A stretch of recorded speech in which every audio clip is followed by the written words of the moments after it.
aquí tengo un vaso que se utiliza en cocina para medir volúmenes. Si os dais cuenta, aquí tenemos la graduación 50, 100, 150 y las unidades en las que se mide mililitro. Con este vaso estoy consiguiendo medir volúmenes de líquidos. Y también en la cocina tenemos este tipo de balanzas. Es una balanza de cocina normal donde si yo le doy aquí, vamos a encenderla. ¿Veis? Me marca un número que es la masa de lo que yo coloque encima y veis arriba esa G pequeñita que hace referencia a la unidad de medida de la masa, en este caso gramos. Entonces, yo puedo utilizar balanzas para medir masa de harina, de azúcar y vasos como estos para medir volúmenes de líquido, de leche, de agua, de aceite. Pero ¿qué es la masa? ¿Y qué es el volumen? ¿Y qué son las medidas que yo tomo? Pues de eso va a tratar la primera lección del curso. ¿Comenzamos?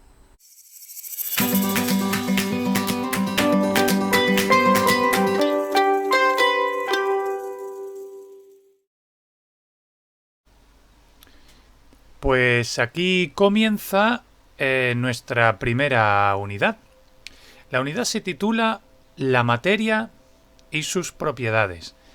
Y el primer apartado, el que vamos a dar en la clase de ahora mismo, es, como hemos dicho en la introducción, la materia tiene masa y volumen.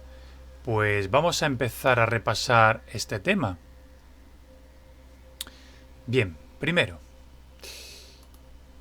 ¿qué es la materia? Pues precisamente en el título de este apartado nos definen qué es la materia. La materia es cualquier cosa que tenga masa y cualquier cosa que ocupe un espacio. Eso es la materia. Lo que tenga masa y lo que tenga volumen, que es una manera de medir el espacio, como vamos a ver a continuación. Esa materia, esas cosas que tienen masa y ocupan espacio, tiene una serie de propiedades. Y nosotros ahora mismo vamos a ver precisamente estas dos propiedades generales que tiene la materia, la masa y el volumen. Empezamos por la masa, que como hemos dicho, representa la cantidad de materia que tiene un determinado cuerpo, un determinado sistema. Cuando yo mido la masa, porque la masa la puedo medir, la expreso en una unidad de medida. En el Sistema Internacional de Unidades, esas unidades que toda la comunidad científica intenta de seguir para que en cualquier lugar del mundo sepa de qué cantidad de materia, de qué masa estoy hablando, va a ser el kilogramo. En el Sistema Internacional de Unidades, la masa se mide en kilogramos y su símbolo es precisamente este kg que aparece aquí. La masa la medimos con unos aparatos que conocemos con el nombre de balanza. La balanza puede ser pues una balanza tradicional de brazos donde aquí podemos colocar un objeto al que le quiera yo medir la masa y aquí ponemos una serie de pesitas de masa conocida hasta que la balanza se equilibre. Esta aguja que tiene aquí llegue justo hasta aquí, ¿vale? Y se quede equilibrada. Y tan solo tendría que sumar las masas conocidas que he colocado en el platillo contrario a donde esté la masa que yo quiero medir. Eso es un poco farragoso y es un poco ya antiguo y hoy día se utilizan pues unas modernas balanzas digitales donde no tengo más que poner encima de el platillo que está aquí la masa y me da directamente su lectura. La otra propiedad, el volumen, es, como hemos dicho, el espacio que ocupa la materia, la cantidad de espacio. También, en ese sistema internacional de unidades al que hemos hecho referencia antes, que recuerda que es la manera de medir las cosas en la que se ha intentado poner de acuerdo a muchos países, el volumen se ha decidido que se mida en metro cúbico, cuya unidad es este metro elevado a 3, el metro cúbico. Es una unidad que a lo mejor nos resulta un poco extraña, porque el kilogramo no nos resultaba extraña para medir la masa, puesto que el peso de nuestro propio cuerpo lo damos en kilogramos normalmente. Sin embargo, el metro cúbico a lo mejor sí es un poco extraño para nosotros y no sabemos bien si un metro cúbico es mucho espacio o es poco espacio, porque estamos más acostumbrados a utilizar una unidad llamada litro. Bueno, pues vamos a aprender la equivalencia que existe entre los litros y estas unidades cúbicas como el metro cúbico. Y aquí tenemos una equivalencia que nos podemos aprender, que un metro cúbico son 1000 litros. Para que te hagas una idea, son unas 500 botellas de un refresco de 2 litros aproximadamente. Es decir, es bastante espacio, es bastante volumen. Pues, ¿qué formas tengo de medir el volumen? Porque la masa hemos visto que hay balanzas, pero ¿y el volumen? ¿Y el espacio que ocupan las cosas? Bueno, pues vamos a ver ahora dos formas también de medir el volumen. Por una parte, tenemos lo que yo llamo un método matemático, con una fórmula. Fórmulas para calcular el volumen que no tienes por qué aprenderte, porque si necesitas para hacer algún ejercicio algunas de estas fórmulas, yo te las voy a proporcionar. Lo importante no es ahora que te aprendas estas fórmulas de memoria, sino que sepas usarlas y sepas cuáles son esas magnitudes que aparecen en la fórmula. Un sólido regular, pues como estás viendo, ahí hay 5 ejemplos de sólidos regulares, son sólidos que tienen una forma bien definida, que tienen simetrías, como puede ser el cubo, un paralelepípedo normal y corriente, un cilindro, una esfera o un cono. Y ahí aparecen fórmulas para calcular su volumen y en los dibujos puedes observar a qué hacen referencia las letras que aparecen en la fórmula.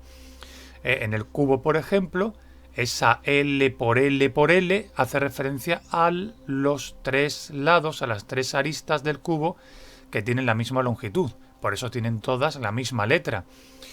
Si no tienen todas la misma letra, tenemos un paralelepípedo y el volumen se calcula multiplicando el lado L por el lado B y por el lado H, siendo L este lado, B este lado de aquí y H este lado que va hacia abajo, la altura. Si es un cilindro, pues ya hay que multiplicar el número pi por el radio al cuadrado, que es este número que está aquí, y por la altura. Y si es una esfera, pues 4/3 de pi por el radio al cubo, y si es un cono, pues 1/3 de pi por el radio al cuadrado y por la altura. Ya te digo que no tienes por qué aprenderte estas fórmulas de memoria, sino que yo te las daré si te hacen falta. Esto sería un método matemático que sirve solamente cuando los sólidos son regulares, pero ¿qué ocurriría si el sólido no es regular? Si el sólido no fuese regular, es decir, no tiene esa forma bien definida o esas simetrías, aunque también sirve para sólidos regulares, necesito un método experimental, puesto que no tengo fórmulas para calcular el volumen de ese tipo de sólidos. Para ello vamos a utilizar un recipiente, un instrumento del laboratorio que se denomina probeta. Eso que aparece en el dibujo es precisamente una probeta. Y también está representado en el dibujo la forma en la que se mide el volumen. Puedes ver que aquí podemos llenar la probeta de un líquido y esa probeta es un recipiente cilíndrico que está graduado. Es decir, leyendo dónde llega el líquido que yo he puesto dentro, podría medir así el volumen directamente de un líquido. Pero si quiero medir el de un sólido, lo que tengo que hacer es arrojar dentro de la probeta, que tiene un determinado volumen de líquido que yo conozco, aproximadamente 50 mililitros, porque las probetas suelen estar graduadas en mililitros.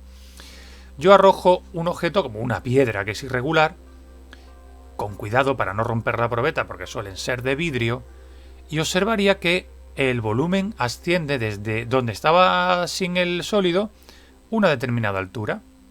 Por ejemplo, desde los 50 a los 80. Eso me quiere decir que el volumen de esa piedra es lo que va precisamente desde 50 a 80. Es decir, esos 30 mililitros que ha subido el líquido es el volumen del sólido. Y no necesitaría ninguna fórmula para calcularlo. Es muy importante este método experimental, muy sencillo, pero muy importante para el objetivo de aprendizaje de este tema, y se te tiene que quedar bien fijo en la cabeza. ¿De acuerdo?